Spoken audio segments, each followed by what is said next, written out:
And I think, Mickey Nuati, we can see the first historic combustion car making its way over into the queue.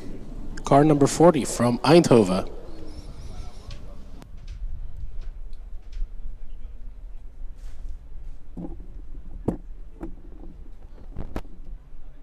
Yeah, and we just got approached by actually the drone guy. Let's call him the drone guy. He actually explained to us that we have a very interesting feature today. We have two drones. One drone, a first an FPV drone, first-person view. It will follow the cars, and it's a very fast drone. It can reach speeds up to 200 kilometers an hour, and they actually use it in the DTM championship. So that should be very interesting as well. And we have another drone for our viewers at home on YouTube, which will give an overall picture of the competition. I think these kind of FPV drones are also used in drone racing competitions. I'm currently looking at it. So one of the pilots of the drone will wear some glasses and he will actually see what the drone is seeing. And that will allow him to be very close to the race cars. I'm really curious to see how close they will actually get, but I expect quite close. I hope it doesn't annoy the drivers. No, maybe he will have a little bit of competition on track. Who's faster, the drone driver or the car driver? But how do we count off tracks and stuff for the drones? Well, we can definitely say it's off track for the drone all the time. It's not going to be good for the penalties, but yeah, if they can fly through timekeeping, maybe they can actually set a lap time. Yes, I can already imagine our timekeeping guys. No, we had the autonomous cars. Now we have drones crashing into our timekeeping equipment. Please no. So let's hope that doesn't happen. Because, but these guys are professional. Obviously, they know what they're doing. They have very cool gadgets, and yeah, it should be awesome.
So we have our first car at the line.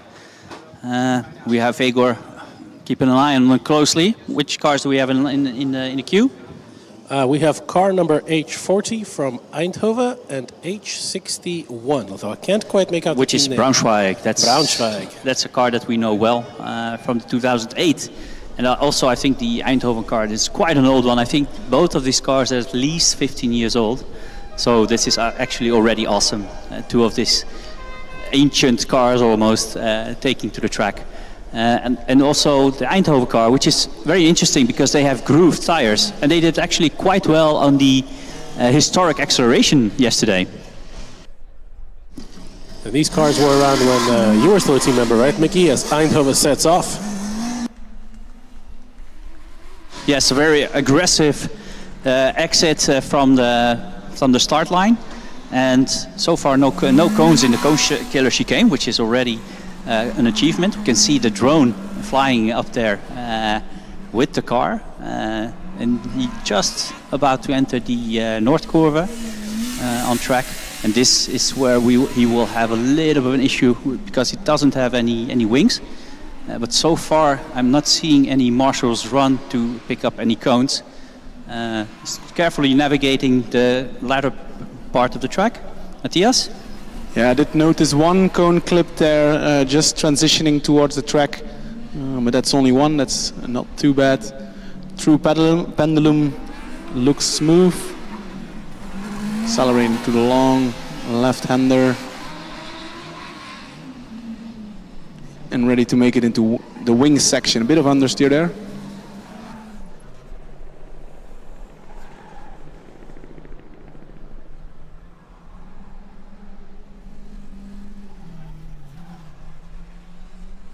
We are approaching the final part, so this is a tight corner, takes it quite well, manages to get the car rotated and clips a cone during braking. Car was a little bit too oversteered, over the jump and into slingshot. Wow, that's quite a drift. Hoppa. Last braking zone, and we predicted it, Mickey. Drivers screwing their lap in the last braking zone after a very quick straight. Classic. Yeah, so exactly as we predicted it in the last really hard braking. Obviously no feel for the track because this is the first time they've driven it in 15 years. And there he goes again, immediately for a second run. Some warmth in the tires, and that's a good choice to go. And there he's being chased now by the drone, which looks really awesome. You can see one cone being clipped there in the beginning.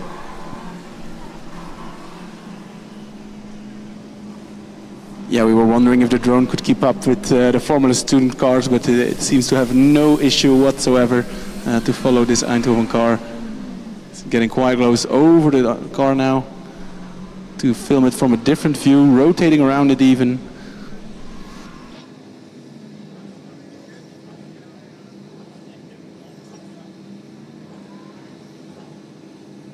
Yeah, and on live stream they switch between the drone view and the normal view a couple of times, and that's actually already quite a spectacular view, isn't it? And this is just the second run of the day, Mickey. Unfortunately, another cone there, close to wing section. This is a slow part, and he also chooses to take the slalom from the left.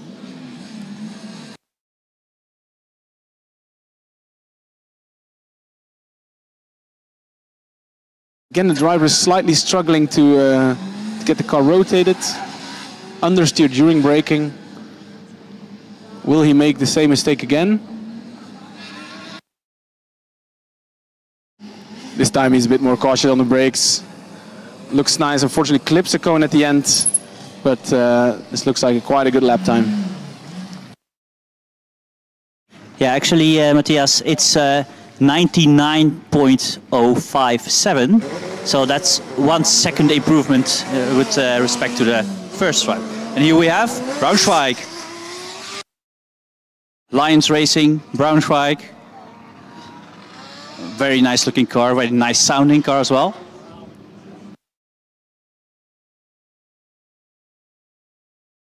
So that's the nice thing about these old combustion cars, Matthias. You can see them, you can hear them, you can smell them.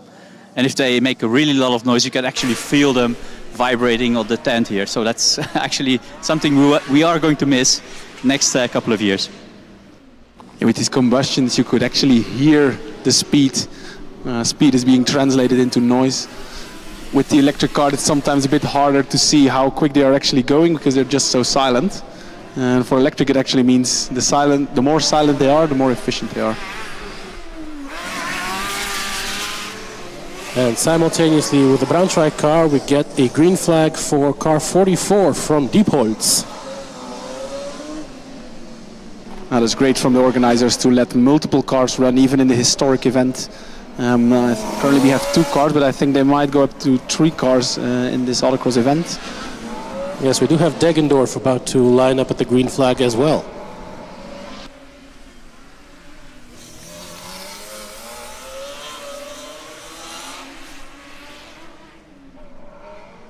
Yeah, the Braunschweig car looks really balanced. Looks like a joy to drive.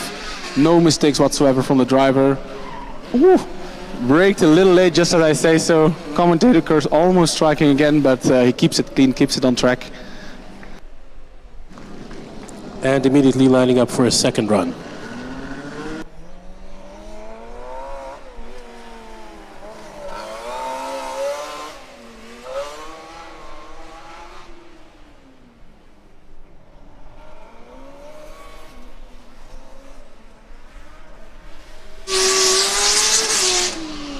Yeah, and Braunschweig immediately out on the second lap, immediately chased by the race drone as well. It's such a nice footage to see because this guy is so fast with the drone. He can even do some stunts in the air while chasing the Braunschweig car. I just hope that the Braunschweig car doesn't realize someone is chasing him. In the meantime, we have the other car. I kind of missed it. Which car was that? It's a Diepholz power sliding. Whoa, power sliding all over the place. Very nice, very spectacular driving style from this driver. Well done.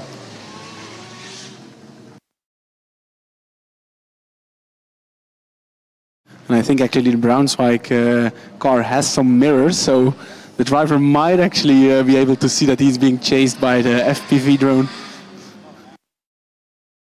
But I think it's so small it will not disturb the drivers whatsoever.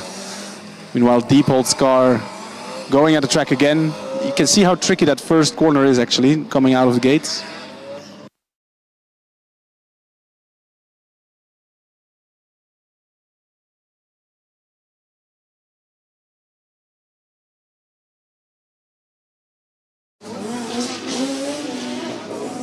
And we have Deggendorf making its way as well, starting their first autocross lap. Maybe just to give a little update on the times. So far we have the fastest time from Braunschweig on their second run, 92.999, followed by Eindhoven with a 99.1, and then Diepholz on their first attempt getting a 101.8.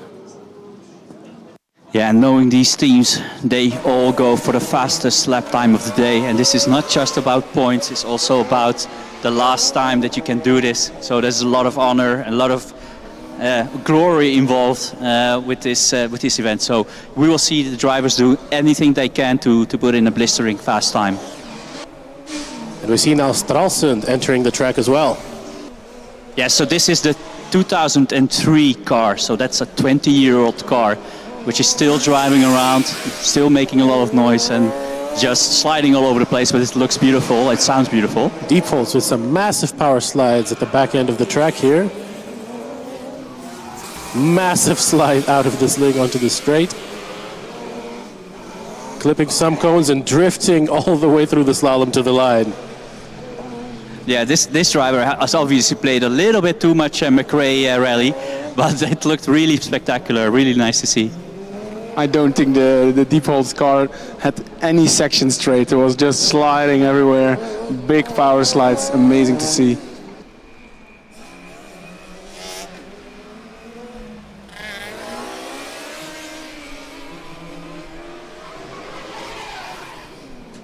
And there we have it. We have our first 180 of the day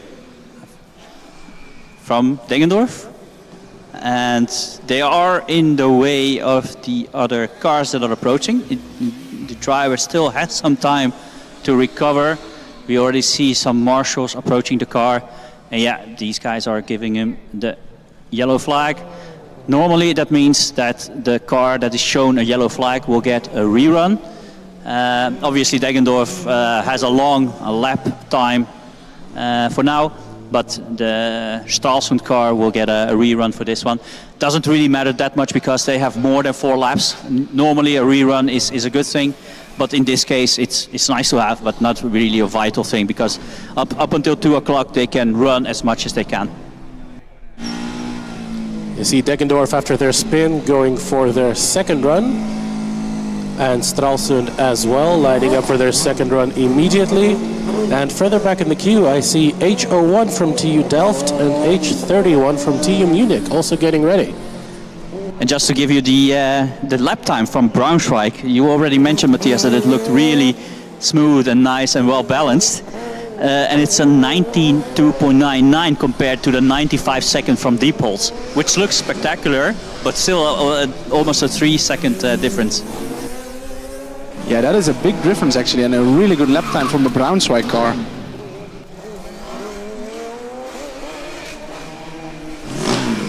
See now Delft being given the green flag, and off they go.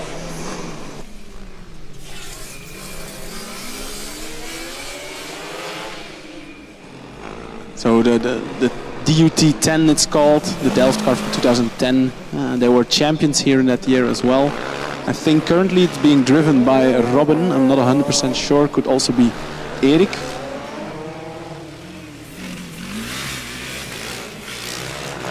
Yeah, confirmed it is Robin. Funny story, Robin is actually one of the drivers that joined during the electric, so since I think 2017. So he has never driven in a combustion car on a competition before, but decided to help out the 2010 team restoring the car. And here he is now doing his first combustion autocross.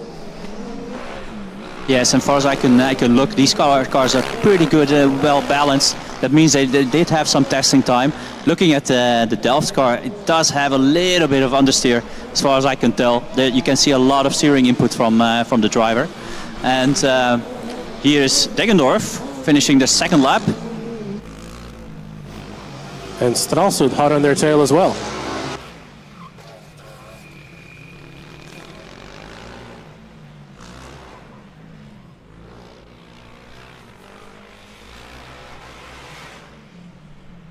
Yeah, you're absolutely right, Mickey. The Delft car does need a lot of steering in order to get it into the corner.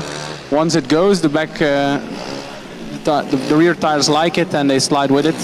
So it's really a matter of getting it into the corner.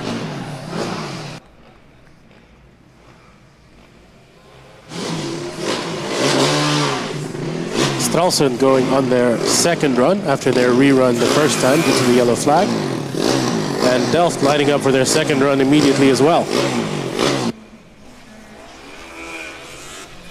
Yes, and the battle is on between these guys, between Braunschweig with the 92.99 and Delft doing a 94.3 on their first lap.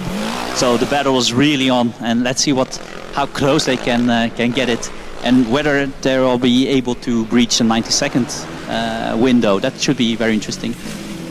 I think somebody that might be able to breach the 90-second window, Mickey, is TU Munich, rolling up to the green flag right now, and they of course have a lot of aero on their car to help out as well. Yeah, during our track walk we were already looking forward to seeing the Munich car take that high-speed section. Away to go. A little bit of understeer, but it's going to be interesting in the fast section. Yeah, let's do a little bit of prediction. I was really impressed by the Munich car with the wings and the speed they had, also in acceleration. I would not be surprised if they managed to break the 90-second barrier for immediately at the first in the first run. I'm pretty sure they will. I will go even bolder and say 86. I'll split the difference and go with an 88. So there you have it. The commentators already have a bet going on for the lap times. In the meantime, we have Stralsund finishing another lap. Let's see what kind of time they have. They have a 94.5, so they're in the mix as well. 92, 93, 94 seconds. That looks like... Oh, and the Delft car missing the end of the straight.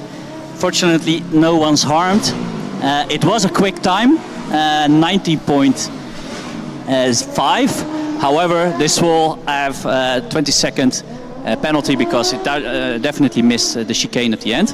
In the meantime, Munich is coming towards the jump and into the slingshot and onto the straight, and it looks really, really fast, Matthias. It looks too fast to me.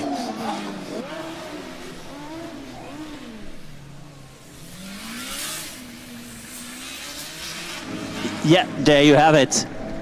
An 85.0. 85.0. I think you won our first bet, Matthias. It's 1 o'clock and I already won a bet. This is a good day.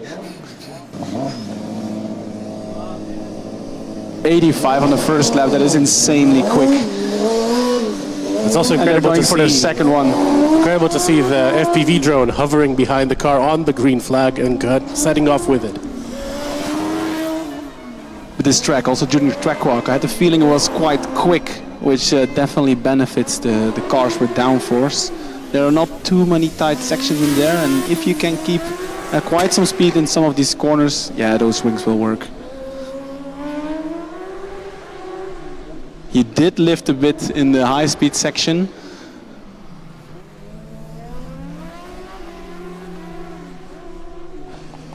I really wonder if the drone is not being affected too much by the slipstream of the Munich car, because their rear wing really is massive.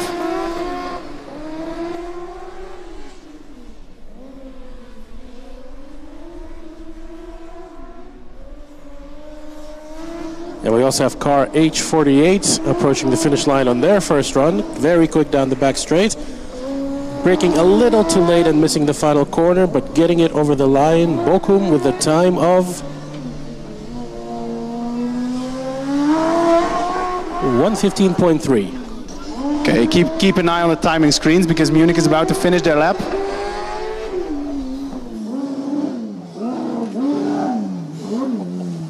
$83.9.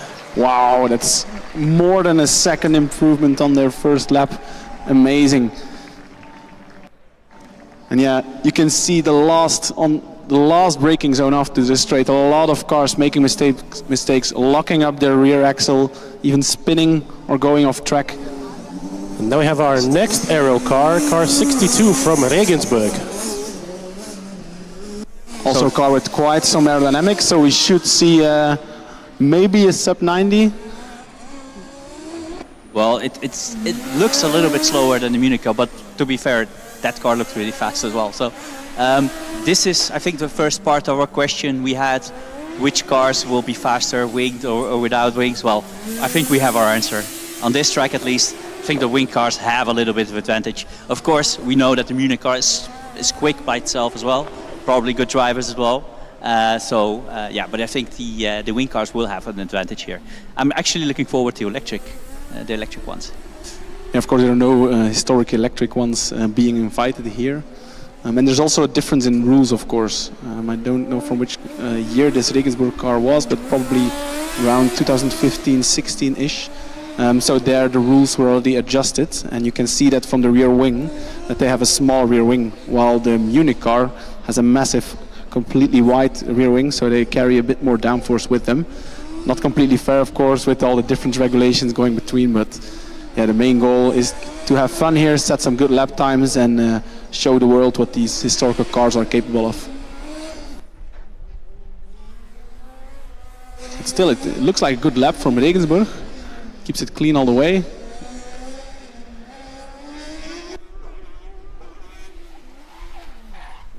Almost makes the mistake. He locked the rears, tried to steer in, but then locked the fronts. It's not bad. It's a 93.3, which is actually a pretty good time from the Regensburg car. First lap, so there's at least a second, maybe even more to be found. It looked already quite quick. Yes, going for their second run, stalling a little bit on the approach, but restarted now and off they go. I have confidence they will go underneath the 90. Tires will be a bit hotter now. Yes, driver knows the track. Looking a lot faster on the first straight already.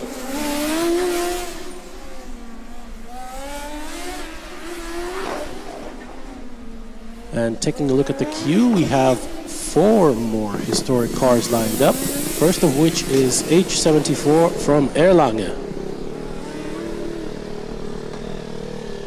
approaching the green flag now.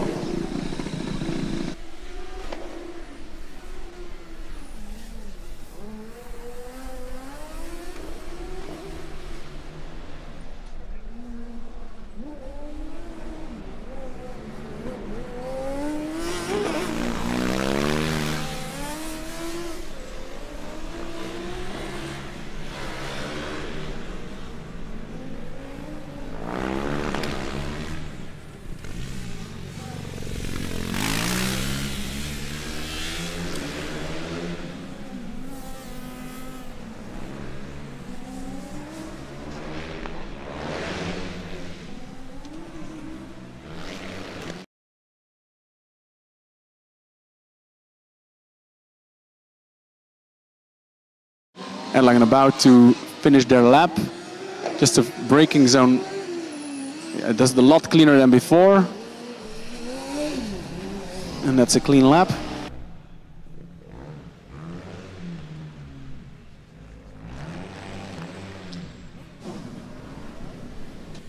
It's a 91.1, so they just didn't manage to break the 90-second barrier, but a really good lap from them.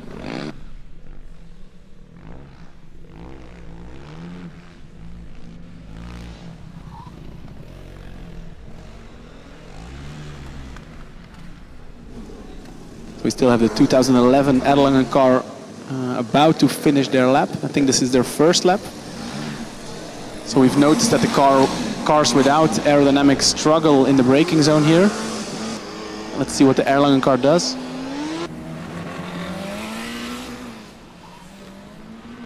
A little lockup, but keeps it on track.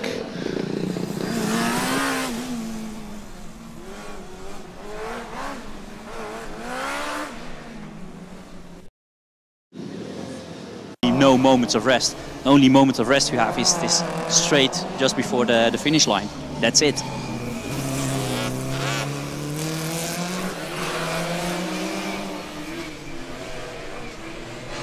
So Eindhoven about to go and finish their fourth attempt.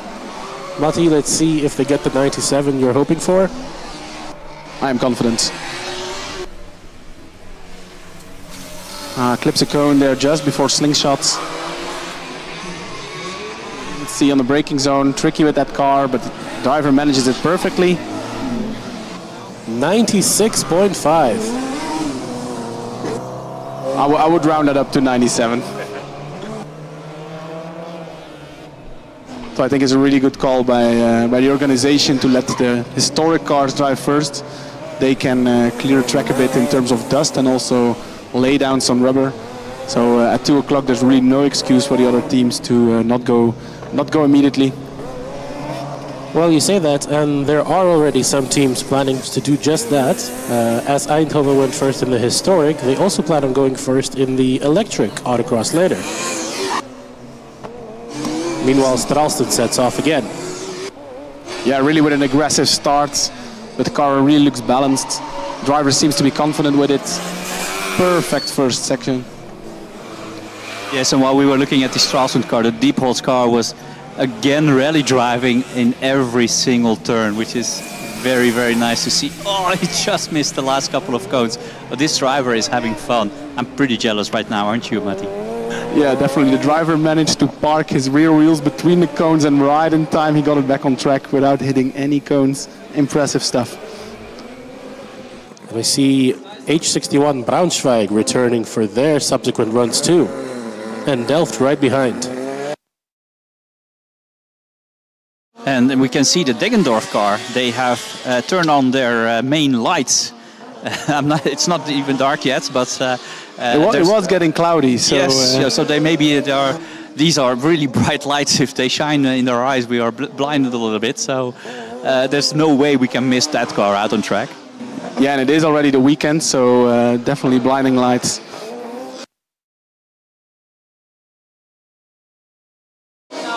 Ten out of 10 for that pun, Matti.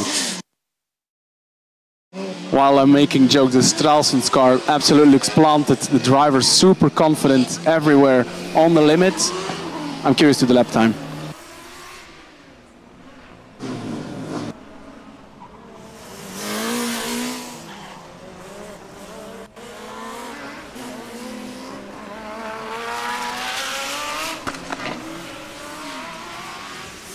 Stralsund with a 86 for a non-winged car. Is that correct?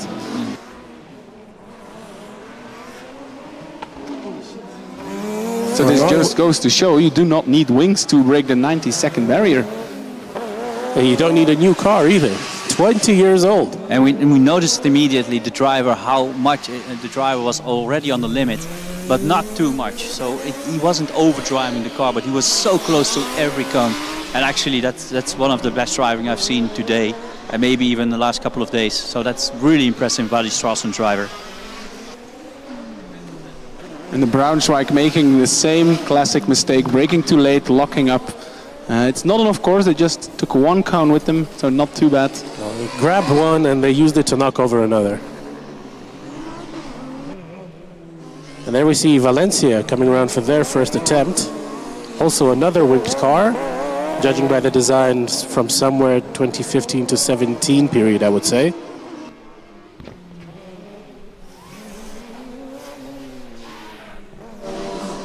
And coming across the line with a 91.2, so already a very good time on their first attempt. Yeah, they were pretty quick on the acceleration yesterday, classic acceleration as well. So that looked pretty good, and so that means that they have speed, at least top speed. So, but also they were quick on the track as well. Yeah, but I do expect the Valéncia car to definitely improve. It still looked a bit messy in some parts, but if the driver can iron that out, he can definitely shave a few seconds. And Mickey, maybe you can tell us what's happening in the queue. Yes, the cars are coming thick and fast. So we have the very nice looking car number 69 from the Hawks from Hamburg, and also the couple of cars behind them. I think also the Diepholz car. The Delft car is being pulled back for whatever reason. Maybe they ran out of fuel, we don't know. And we have a couple of cars waiting still. Valéncia, I think they stalled, or something happened with the Valéncia car. I'm not sure. I was not paying attention, unfortunately. But there we have it. The Hawks car will be coming out on track. Beautiful car. Meanwhile, Lions Racing Braunschweig coming around to the last few corners. Has been looking pretty rapid throughout this lap. Yeah, being followed again by that drone. So we will see that footage on some of the videos probably produced by the media team. Hopefully some on the award ceremony as well. I am very curious to see what that FPV drone will deliver. And Braunschweig getting a 98.0 on their last attempt. Last as in most recent. Yes, and there we have it, Hawks, car number 69. Big aero package, big floor. So they should have some downforce as well here. Let's see what they can do.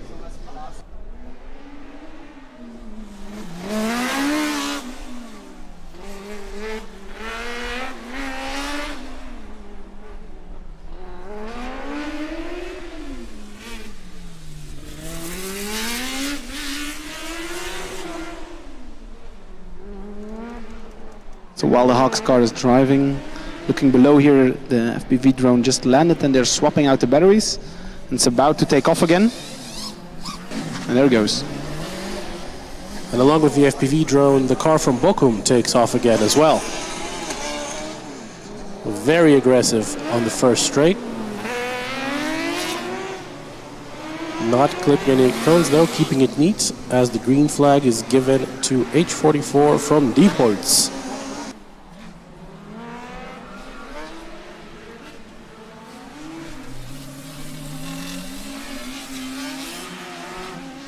Yeah, we're just informed by the marshals, looking at the time we have left, and also to give the marshals a little bit of a break between the two autocrosses. These cars will have 4 runs, so two runs per driver, and then it's finished for the classic combustion autocross. So the Hawks car finishing their first lap, I think it's a 19.0. It's quite an okay first lap. You could see the driver struggling a bit on throttle, always exiting the corners with a bit of oversteer. Of course, tires are still cold, so this lap should be better. Yes, and we have the second driver from Stralsund, who made really impression with a very quick sub-90 second lap time on his first run, and he's already looking to improve on that. He's just at the far end of the track, just out of sight for us at the moment, but so far it looks really, really good. On the phone, so impressive about the Stralsund car. He brakes so late, but no mistakes whatsoever. We see Deep Hole's power sliding its way around the track yet again. It may not be the fastest way to get around, but it's definitely one of the coolest. Does the slingshot with an entire drift, taking a few cones with it.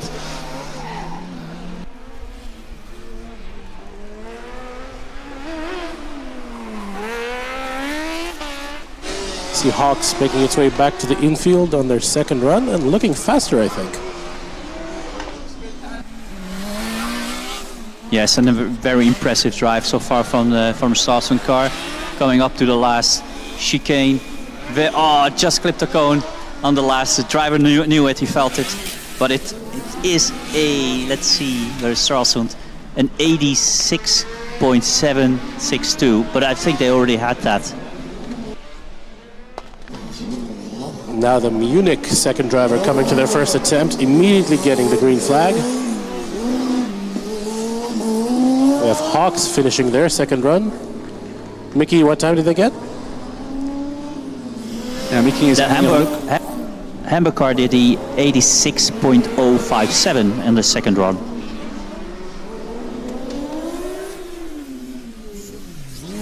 Which is very close to the Stralsund second driver already.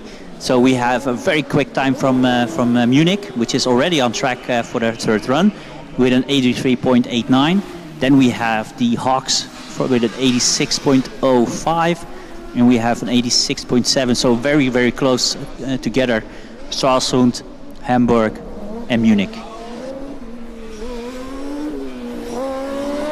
Well, let's see if some other teams can join that club as the day progresses. We have Bochum now close to crossing the finish line. They went a little bit over on the final turn, but they make it across. Oh, big slides for the TU fast car in the slalom. Braked in a bit too hard, steered in, and just slid all the way. That's gonna cost him a few seconds. I think they might have actually gone off track as well.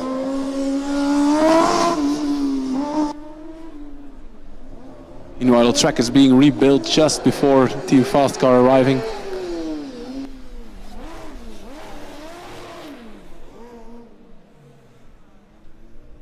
Yeah, that did not look as smooth as their first two runs. But it still is an 89 second lap. That's really not too bad for a first run. Possibly first run for the driver, I mean.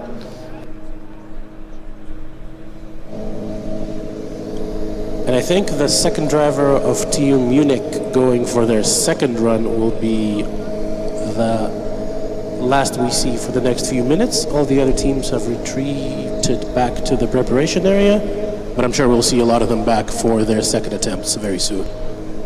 Yeah, I see the Delft car being pulled out of the pits, so we might expect them soon. We also had the super fast Karlsruhe car yesterday on the historic acceleration. I see them working a bit on the car. I really hope to see them here on Autocross as well. Yeah, we have the stalled Hanover car just at the kink. Still, the marshals are talking to the driver. They're pushing the car out of the way. Maybe they're trying to get it into neutral or to gear. We have a very nice camera shot on the YouTube channel, so we can actually see the driver and the marshals. And it looks like, yeah, the car is just being pushed out of the way at the moment. And we see the two Dutch contestants next to each other in the queue, Delft and Eindhoven, about to start. The Eindhoven car is indeed behind the Delft car.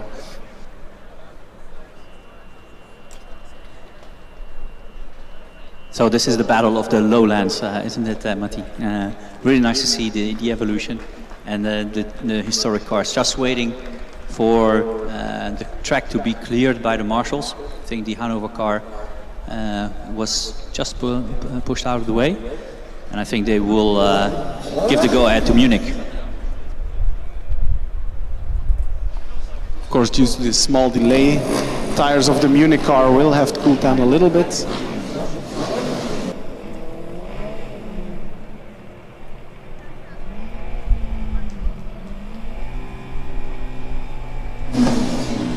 And Munich sets off. It's a clear first section, but a lot of wheel spin exiting on the first straight. It's a very aggressive approach by the TU Fast driver. You can see the tail flying everywhere. And meanwhile we have the Delft car launching its way as well. I think this is actually Erik van den Berg. He also drove the car during the competitions in 2010.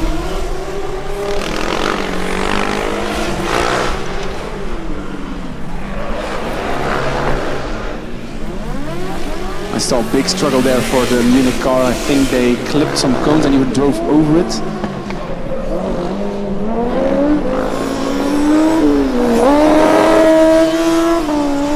Half an hour to go for the historic Autocross, and then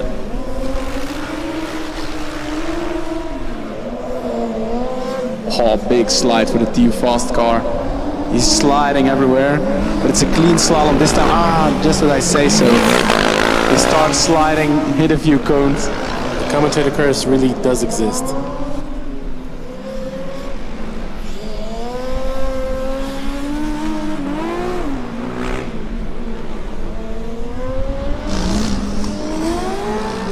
Eindhoven setting off now as well, as Munich and Delft make their way back to the finish line. I think this might be quite a good lap time for the Delft. It looked really clean, quite smooth. And I think they were about to not overtake the Munich car, but they were very close. Slingshot. And then clean braking into the last corner.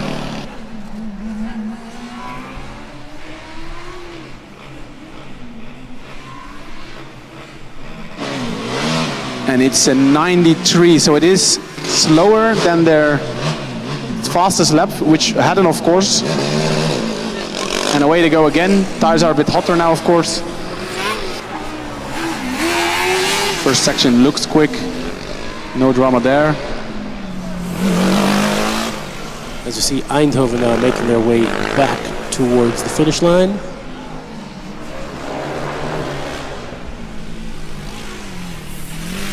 Yeah, this driver from Eindhoven taking the slalom from the right side. The other one was taking it from the left side. So during the track walk they did not agree on where to enter it.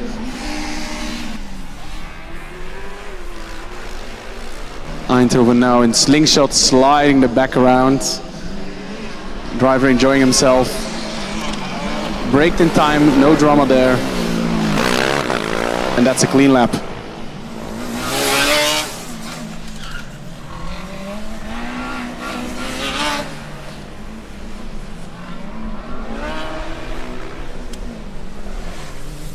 And that is in fact the fastest lap for Eindhoven. It's a 94.6. And they are going again, so this will be their 6th run of the day.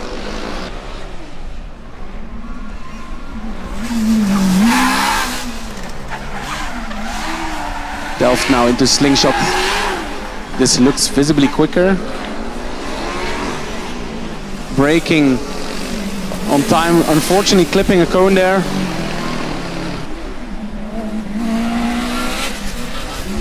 And it's an 88.9, impressive lap time from the Delft driver, Erik van den Berg. Probably many of you know and remember the name.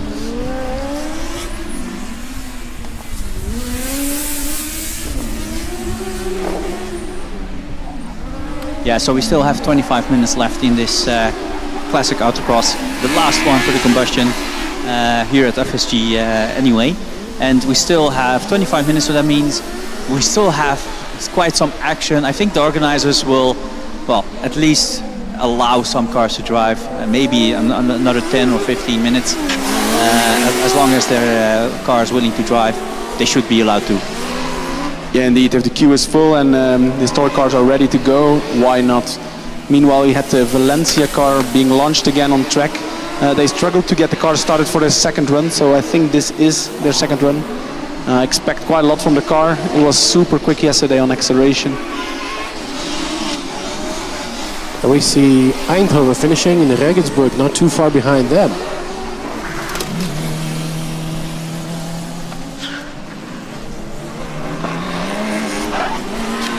Still hoping to see the car from Karlsruhe. I see that they have taken off the tire blankets, so hopefully they're about to make their way over to the track.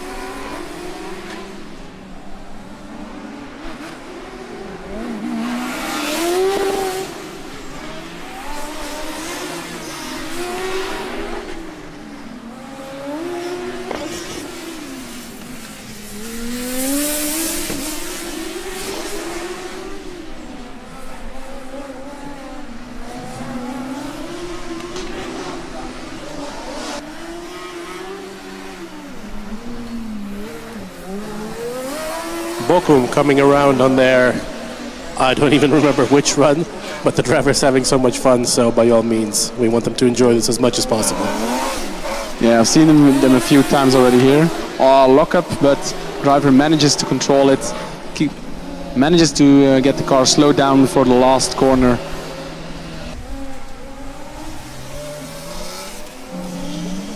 You see Regensburg running along the infield as well.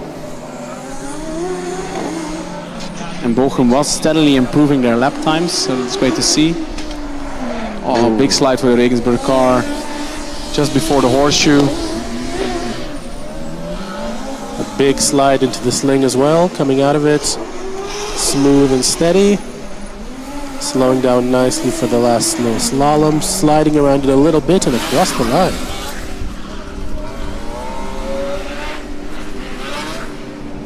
Yeah, looking at the Regensburg car, they have the small Continental tires with the small sidewall. So once those cars start drifting, they really go and they can keep on going.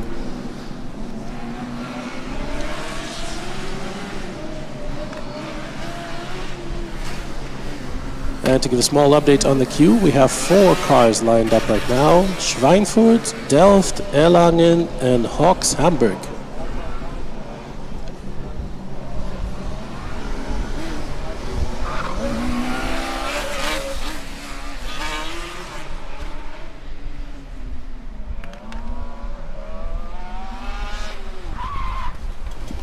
Big lockup for the deep holes car. Front right locking up. You see that a lot with these non-aero cars. They do of course have a bit less load during braking on the car.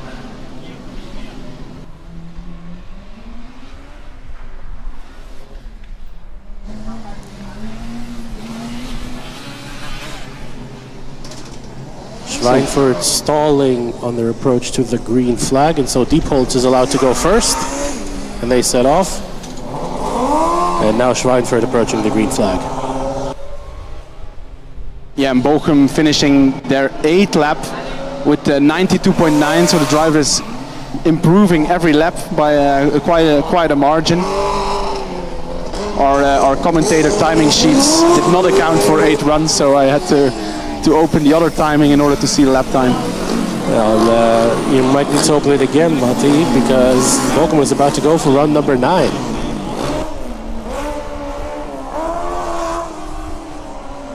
You can clearly see these drivers are having the time of their lives here.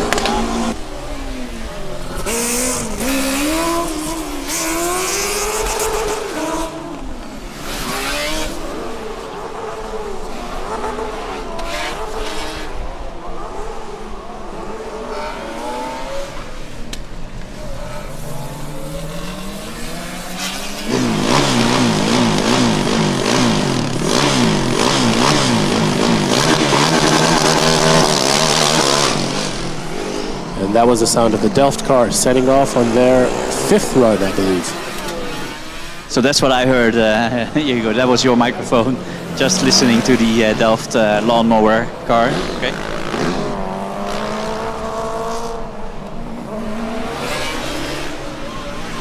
might be about to see a blue flag situation. Of course, there are no blue flags in the autocross, but we see the car from Bochum right behind the car from Schweinfurt, I believe. Yeah, so in the real autocross this afternoon, this would definitely be a yellow flag situation, and then the car will get a rerun. For the historic autocross, I don't think it matters too much. It is also their 9th lap, I think, from Bochum, so they won't be complaining too much. I think we have a spin there of the Erlangen car in the third corner, the first big braking zone. Manages to keep it going and is back on its way.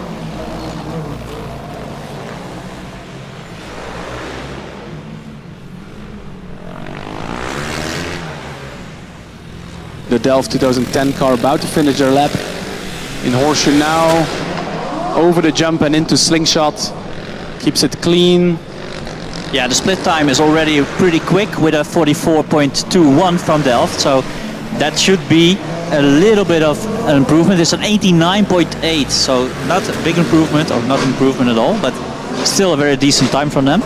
Let's see, and also we have the Erlangen car out the track and Schweinfurt again. And Bochum going for run number 10 right behind them.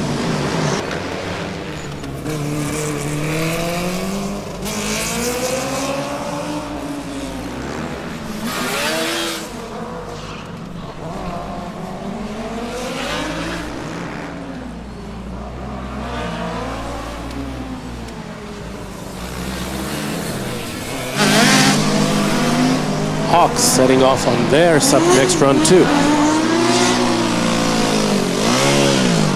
Lovely sound of the Hawks car. Meanwhile, the Erlangen has its second spin of the lap. And the driver manages to restart the car and can continue on its journey. He does a small show lap. Drivers are instructed to do so in order to avoid an off-track. But again, for the historic ones, the actual lap time and penalties do not matter too much. And we see now here in the queue the Karlsruhe car finally making their way over to the queue as well. Excited to see what they can do.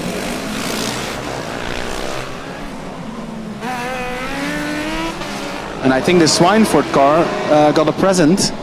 They are taking one of the cones with them. And I think Bochum is about to catch them once again on the track. Maybe they'll be able to go for... Whoa. An off track at the end there for Schweinfurt. But Bochum managed to make its way through.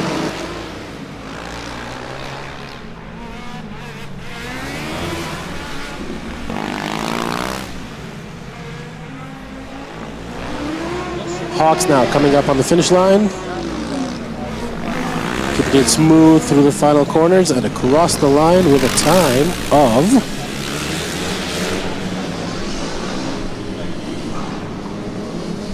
88.9.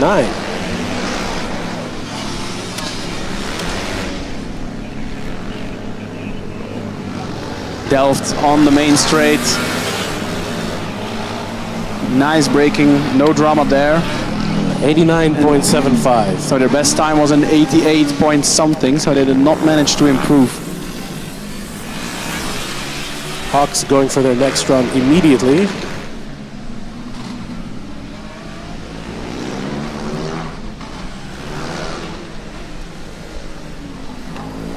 Struggling a bit with starting the engine on the line.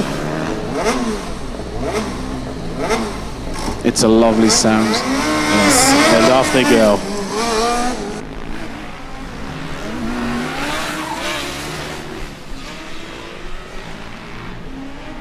Hawks car braking very deep into the first braking zone. I think the driver left it a bit too late, losing a bit of time there.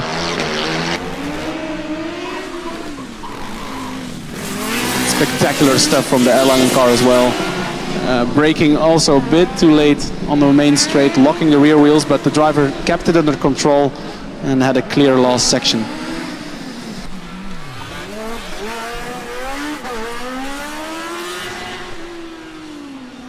I think by now the Bochum car did half an endurance already. More, I think. Time for a driver change. Yes, we now are about to see a new contestant enter the track. The 2016, I believe, car from Karlsruhe. Finally, I was looking forward to this one. Yeah, the battle of the winged cars continue between Munich, Regensburg, and Hannover, I think, and now Kit joining the fight. And Hamburg, of course. Let's not forget Hamburg, obviously.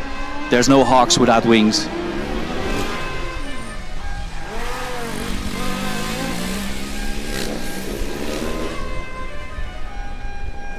Yeah, and the Hawks doing an 86.04, so that's very impressive indeed. Yeah, you could clearly see the difference between the previous one of that driver and this one. This looked a lot cleaner. Although he made a few mistakes in the braking zones, it does translate well into the lap time. 86, that's really good. What's the best lap time so far? I think it's from Munich, about an 83 or something. Well, let's see if Karlsruhe will be able to beat it, as Valéncia, one other winged car, is entering the track. Yes, to me it looks like the Karlsruhe car is still taking it a bit easy on the first lap. I think that's a strategic choice as well by the driver, but I'm sure he or she can push even further.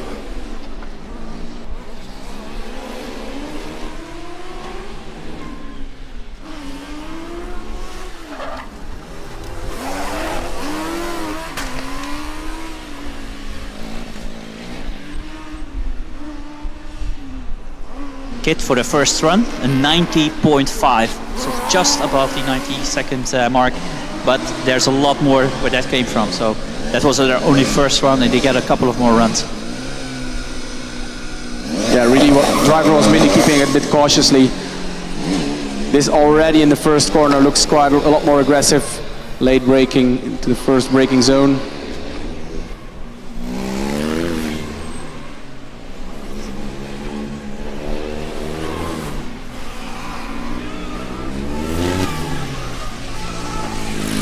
I think these two cars will be the last ones we'll be seeing on track. Maybe they'll get another run or two, but other cars trying to join the queue are being asked to back away and already start making space for the quote-unquote true autocross that we'll be seeing from 2 o'clock onwards. And while you were explaining the situation, Valéncia put in an 85.2, so they managed to improve the lap time significantly and are actually getting closer to the Munich car now. I knew there was potential in that car. So the winged cars are really battling it out. Valéncia, Munich, Kit is joining the fight. So that should be really interesting for the last couple of minutes. And as always, the last couple of minutes are the most exciting. But it just shows you how impressive the Stralsund lap time was of an 86 without any wings. The driver must have really broken the physical limits of that car in order to produce that lap time.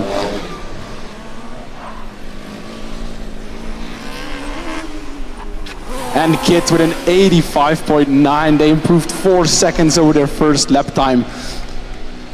The game is on. And it's so close together, 84, 85. I think we have 6 cars within 1.5 seconds, something like that. It's amazing. I'm so surprised.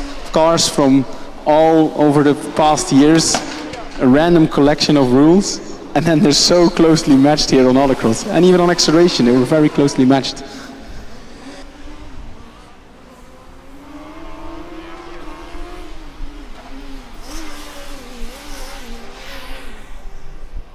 Yeah, and there you have it, Valéncia 84.06, inching closer to that fastest time, but still not enough. But it's very, very impressive. Yeah, the driver managed to shave off another, 2 seconds of their previous lap time, 1.5 seconds, I should say. That's a great improvement.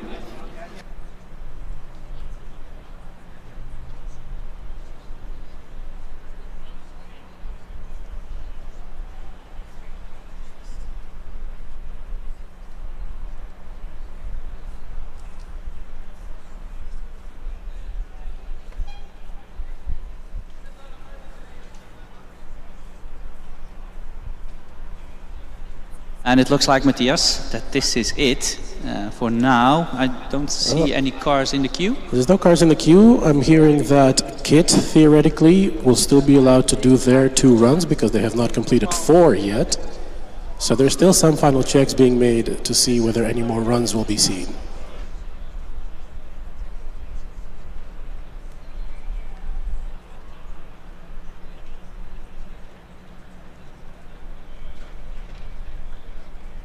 Of course, theoretically, there's still 10 minutes left in the session, but then we immediately need to start with the autocross from the actual FSG 2023.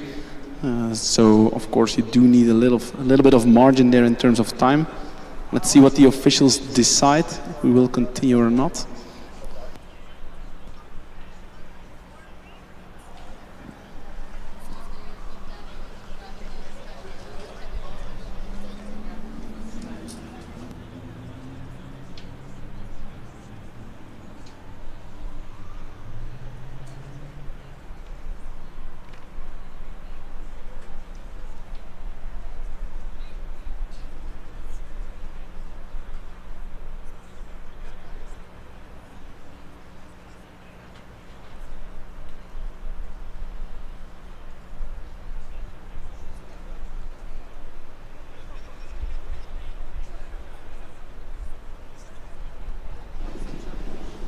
So just getting word from the officials, we might still see 2 runs from Karlsruhe, as they have only completed 2 of the 4 that they're allowed to do. And we might see 1 more run from Hanover. But of course they had a DNF on their 3rd attempt, so we don't know whether the car is in a running condition. Yeah, it was the Hanover car that stalled in the first section just right after the first braking zone. And we were being pushed back to the paddock. Let's see if they can make it back in time, because we only have 9 minutes left. Well, with the blazing times we've seen from these last few cars, I think should be doable.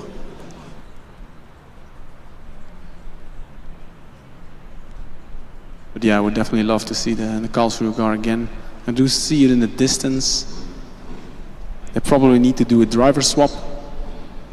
They should be able to do so in 3 minutes. Yeah, actually I think that the driver is already in the car. I can just see them pushing the car towards the queue. And there will be no one in front of them because I think the Hanover car is not ready to drive yet. And they are back indeed. So if the organizers are giving them a little bit of time, then we will see 2 additional runs from KIT, and the first couple of runs were really impressive.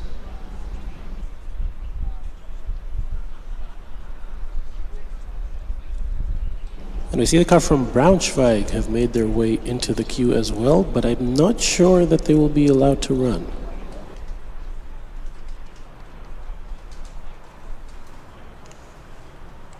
Well, they will try, obviously, because I see the driver putting on his gear.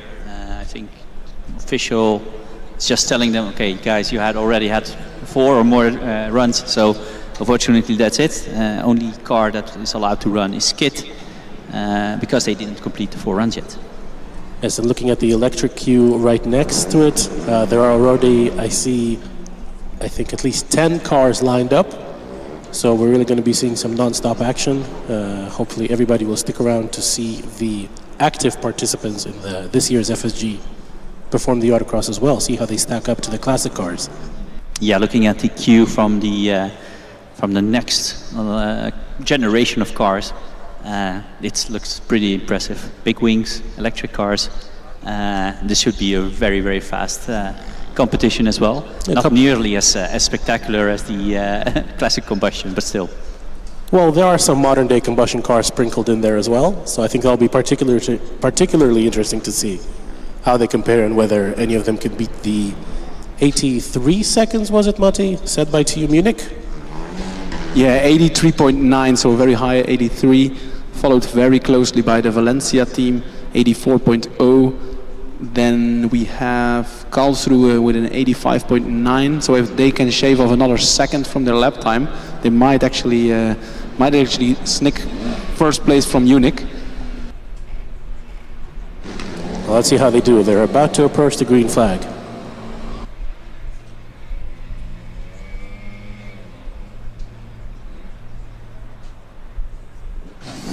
And away they go.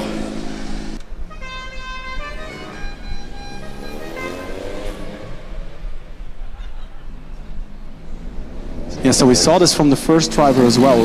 A rather cautious approach, despite taking one cone. Driver exploring the track, exploring the car. It's been a while, of course, since the car competed here at Formula 2 in Germany. So I think the second lap is the one that we need to look out for. So this is a memorable moment, Matthias. We should focus on it because these are the last 2 laps of any combustion car in the Autocross event at Formula 2 in Germany. So this is a historic moment for a lot of us. Well, you're rushing things a little bit, Mickey. Once again, there are some combustion cars still participating this year. So not the death knell of FSC just yet, but the last echo of years gone by. Yeah, so the last classic combustion cars, I would have said. That's more accurate because, of course, we have some blistering fast combustion teams lining up as well for the afternoon session as well. So, but actually, this is so nice to see, and this was a great idea from the organizers to invite a couple of teams, bring your own cars, make them ready to drive, and let's have some fun. A big power slide in the last few corners and across the line in. It's an 89.2, so quite a bit slower. Their split time wasn't too bad. It was only 1.5, 2 seconds slower than the Munich and Valéncia car. So I think it's all going to be in the second lap. Car is already launching the car a lot more aggressive, as you can see. This is going to be a good one.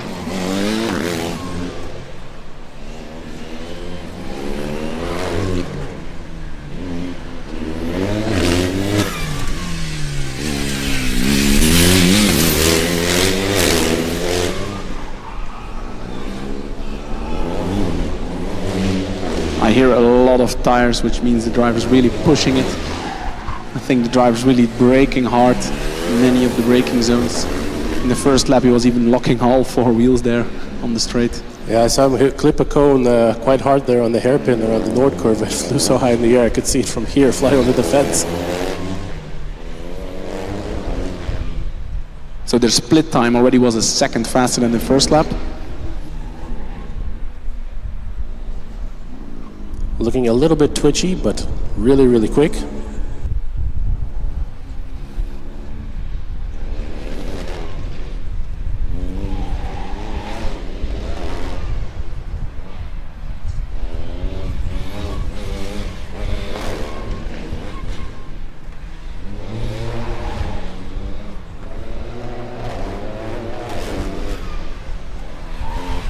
Cleaner braking this time for the last corner.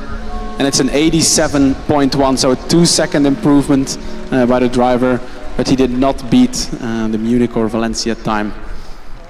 I heard a big bell, a gong. This means it's at the end of the historic Autocross, and we will be making ourselves ready for the actual Autocross that is going to be starting in a few minutes. Yeah, we will have a small break. Also, the track marshals will be allowed to have a small pit stop, drink something, eat something maybe, and then we will continue the Autocross session for the 2023 Formula students, the regular competition, and in a couple of minutes we'll be right back.